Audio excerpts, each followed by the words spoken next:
Go. Hi everyone, I'm here with a Bible reading. I hope you're having a good day.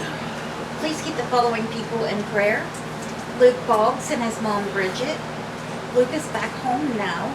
He still needs a lot of prayers, but he is feeling a lot better.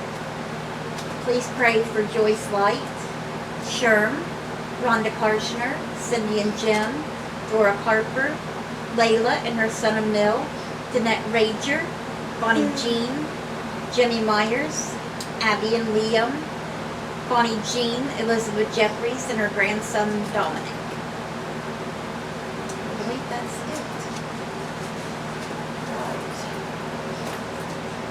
it. Okay, and today we'll be reading Acts chapter 10, verses 1 through 23, Psalm 133, and Proverbs chapter 17, verses 7 and 8. Cornelius calls for Peter, Peter's vision, and then Peter at Cornelius' house.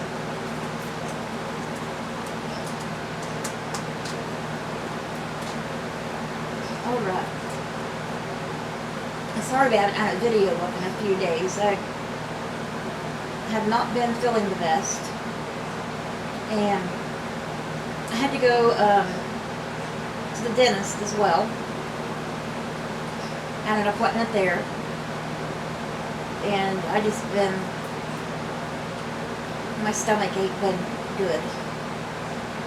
I've been sleeping a lot, and just ain't been feeling the greatest. But I did want to get one up for you guys tonight. So let's get started here in the book of Acts. Acts chapter 10, verses 1 through 23. At Caesarea, there was a man named Cornelius, a centurion, in what was known as the Italian regiment. He and his family were devout and God-fearing. He gave generously to those in need and prayed to God regularly. One day, at about 3 in the afternoon, he had a vision. He distinctly saw an angel of God who came to him and said, "Cornelius." Cornelius stared at him in fear.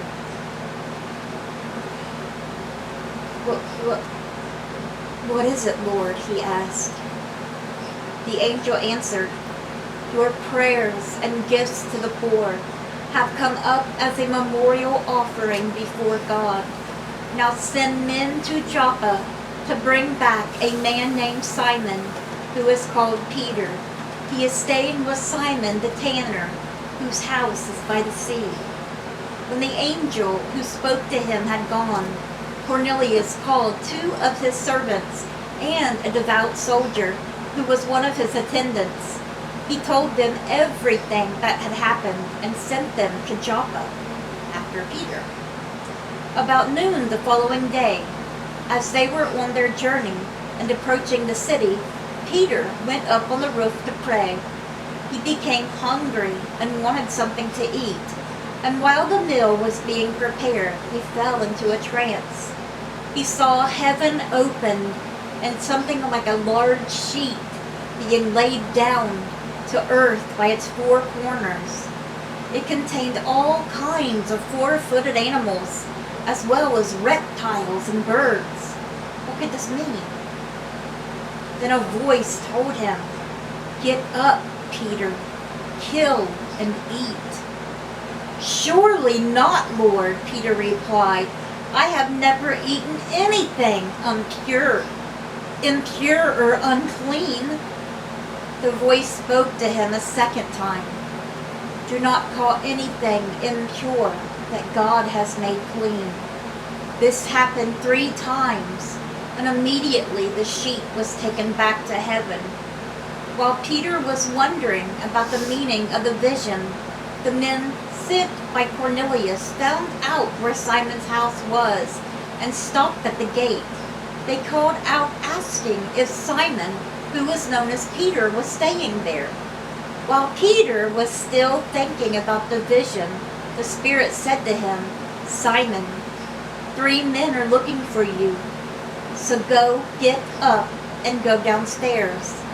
Do not hesitate to go with them, for I have sent them." Peter went down and said to the men, "I am the one you're looking for. Why have you come?" The men replied, "We have come from Cornelius the centurion. He is a righteous and God-fearing man who is respected by all the Jewish people.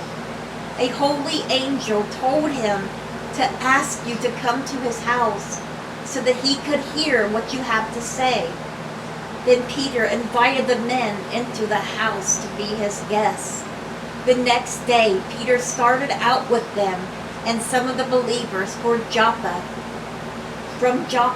went along. Some of the believers went along with Peter to Joppa. They were going to Cornelius' house. And what do you think God wanted them to tell Cornelius?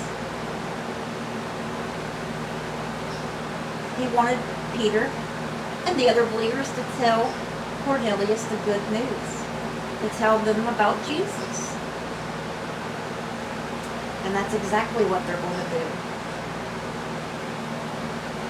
And it was telling Peter, get up and eat, because people were not supposed, the Samaritans and the Jews and different people were not supposed to communicate with each other, you know what I mean?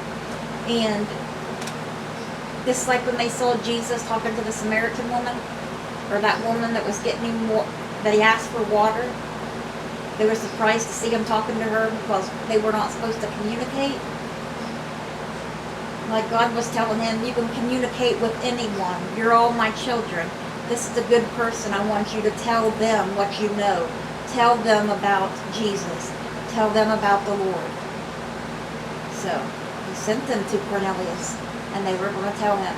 And he probably ends up getting up and getting baptized in the name of Jesus.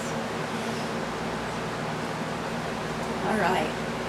But that's where we're stopping today with the book of Acts. So maybe it'll tell more tomorrow, maybe it won't. We'll have to wait and see. Alright, so let's finish up today's reading. We have a very short song. Psalm 133, a song of ascents of David. It only has 3 verses. How good and pleasant it is when God's people live together in unity. It is like precious oil poured on the head, running down on the beard, running down on Aaron's beard, down on the collar of his robe. It is as if the dew of Hermon were falling on Mount Zion, for there the Lord bestows his blessing, even life forevermore. As Aaron, talking about down on the collar of his robe, because Aaron, Moses' brother, Aaron was the priest, remember, and so were his sons. Aaron done the talking for Moses, remember, because Moses wasn't a good speaker. Alright, so that was Psalm 133, a song of ascents of David. Beautiful song. I don't care if they got 1 verse, they're beautiful. Proverbs 17, verses 7 and 8. Proverbs 17:7. Eloquent lips are unsuited to a godless fool. How much worse lying lips to a ruler. Proverbs 17:8. A bribe is seen as a charm by the one who gives it. They think success will come at every turn. Alright guys, that was our Bible reading for today. I hope it touched your hearts. Let's bring those souls to Jesus, and God willing, we'll see you guys again tomorrow with another Bible reading. Bye guys. God bless.